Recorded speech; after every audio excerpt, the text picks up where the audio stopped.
Australia's world-first ban on social media for under-16s kicked in today, a move the world is watching. All political parties here agree children need protection online, but can't agree on how to deliver it. Senior reporter Juliet Speedy has the story. I'll send you a snap. Let's make a TikTok. I'll DM you on Insta.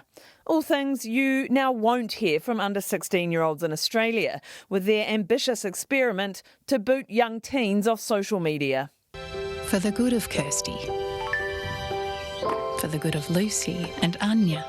Aussie teens are now banned from the list of YouTube, X, Facebook, Instagram, TikTok, Snapchat, Reddit, Twitch, Threads and Kik. From December 10, if you're under 16, you're no longer allowed to have a social media account. Tech companies could face fines of up to $50 million if they don't take the proper steps to stop under 16s on those platforms. The tech giants say they will comply, but call it arbitrary.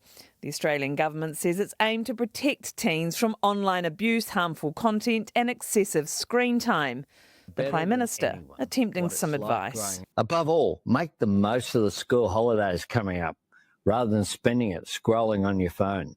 Start a new sport, learn a new instrument, or read that book that has been sitting there on your shelf for some time. But the experimental law isn't foolproof. I do know anecdotally that also they are migrating to other platforms that aren't as yet covered under the ban. I've heard of the platform Yope, which has sort of got similar facilities to Snapchat, and also that potentially some of the age verification software may not be working. And when kids jump to these less regulated social media platforms, that's when they're shown more things, or they're more vulnerable to online bullying or predators. Noah engages social media in so many positive, wholesome ways. The things that Noah's generation learns, we dreamed of. We were so limited to libraries and single pages of encyclopedia.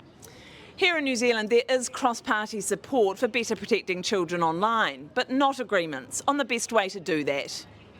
The current government, though, is hinting the same thing as Australia could well be on the way here. Highly supportive, and I'll be monitoring it very closely. As you know, I feel very personally invested in actually ensuring that we ultimately deliver our own ban ourselves here in New Zealand. We are sort of fast followers of other countries around the world, so we'll be watching what's happening in Australia very, very closely. We're working with their officials, we're working with officials from the UK and other countries as well. Puts us in a really good spot. We've got a drinking age, we've got a vaping age, we've got a driving age.